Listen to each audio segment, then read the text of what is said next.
Hi, I'm Piyush Gupta and today I'll talk about SmartBench, a benchmark for data management in smart spaces.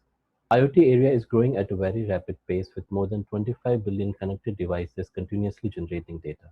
As a result, multitude of time series database systems have come up and many document and relational database systems are advertising themselves as suited for IoT.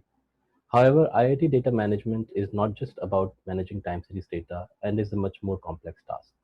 Existing IoT benchmarks fail to capture the important aspects of IoT data management, and just comparing database systems on their ability to ingest large amount of data and their performance on range and simple aggregation queries is not enough.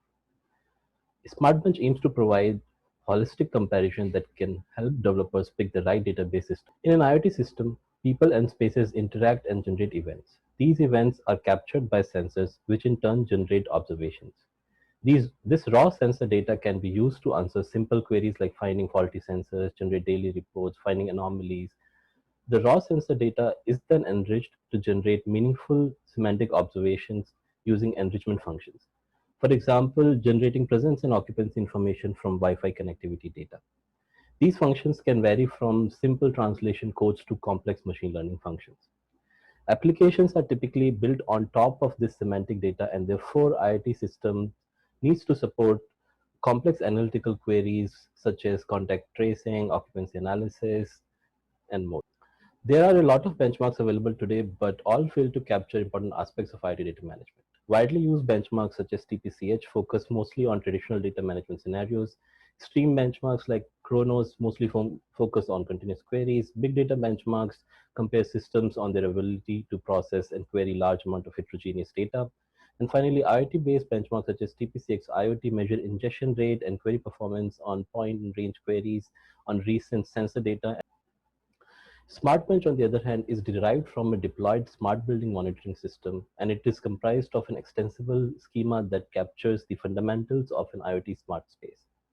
SmartBench includes a set of 11 representative queries that captures requirements of real-time IoT applications as well as analytical applications requiring complex queries on semantic data generated from the low-level sensor data.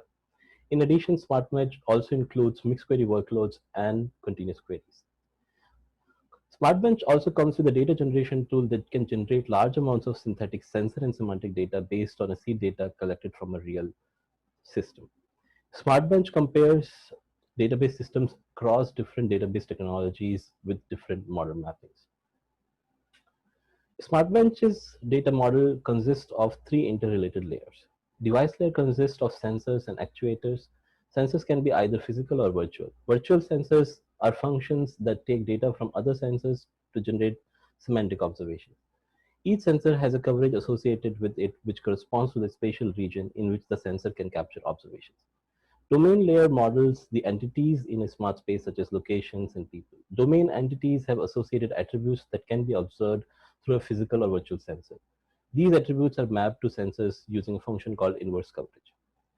Finally, the observation layer consists of observations generated by sensors. Physical sensors generate raw observation, whereas virtual sensors generate semantic observations that correspond to a higher level abstraction derived from the raw observation. Smart bench queries on sensor data represents important task of a building administrator. For example, statistical queries like average number of observations generated by a group of sensors per hour, or finding faulty sensors that generated readings below -100. Smart bench queries on semantic data represent important functionalities provided by several user applications. For example, finding out users at the same location at the same times, find out the time spent in certain types of locations by a user, finding out users who followed a certain trajectory. As part of SmartBench, we created a data generation tool to generate large amount of synthetic sensor as well as semantic data. Using a seed data provided from a small building with fewer sensors and fewer users, the data generator tool can simulate a larger building with more sensors and more users, with sensors generating readings at a higher frequency and for a longer duration. Our data generation tool scales up a real seed dataset, maintaining the spatial and temporal correlations in the real data. As a seed data for our experiments, we use the data collected by an IoT system deployed at UCI Computer Science Building, containing hundreds of sensors and hundreds of users with data collected over an year. There are several database technologies available today. Each technology has its own pros and cons. For example, cluster computing frameworks are good for OLAP kind of queries. Stream processing systems are made for fast processing of data. Traditional relational data systems have good query optimizers, and document store supports storing semi-structured data efficiently. Time series database systems, on the other hand, are optimized for time series data and support time series compression and summarization. The database systems we picked for our experiments are shown in red. We chose these based on several criteria. For example, what is their DB engine ranking? Um, what are they advertised for IoT data management? Do they have a unique data model? And is there a community version available of them? Further, there are several ways to map SmartBench schema to the underlying database system. Such mapping can affect the performance of queries as well as data ingestion. For IoT data, mappings can be characterized based on how sensor data is stored in the database. If a database system supports heterogeneous data model, all observations can be stored together in one table or collection. Or the data from one types of sensors can be stored together in one table. Or we can store data for each sensor separately in a different table. Furthermore, for document stores, each observation can either be stored as a nested document by embedding all related data together, or in a normalized fashion where each observation is stored as a fully normalized document, with every relationship modeled as a reference between two documents. Coming to the data ingestion experiments, the time series DBs, especially InfluxDB, sustain the highest ingestion rate due to its TSM-based storage and support for time series compression. StrixDB with its LSM-based storage engine performed better than MongoDB, but both document stores could not match up with the performance of time series DBs due to their larger data footprint. PostgreSQL performs quite well due to the append-only nature of data and its heap file-based data storage engine, whereas CreateDB turns out to be the worst performer on the data ingestion experiments. On the query performance side, time series DBs perform the best on selections and rollup queries. Document stores, due to their larger record size, suffered on the selection and rollup queries. However, MongoDB performed a bit better because of its index compression. On analytical queries, however, StrixDB performed better than MongoDB due to its advanced query execution engine. Another thing to point out here is that time series DBs perform reasonably well on analytical queries using just their application level operators. Spark SQL does well on analytical queries, but since it doesn't support any secondary indices, and most of our queries are filtered on timestamp, its performance remained lower than the other systems. CreateDB with its columnar storage engine performed the best on many analytical queries, especially query 7 and query 9, but since it doesn't have a good query optimizer, it fails to perform well on some complex queries like query 8.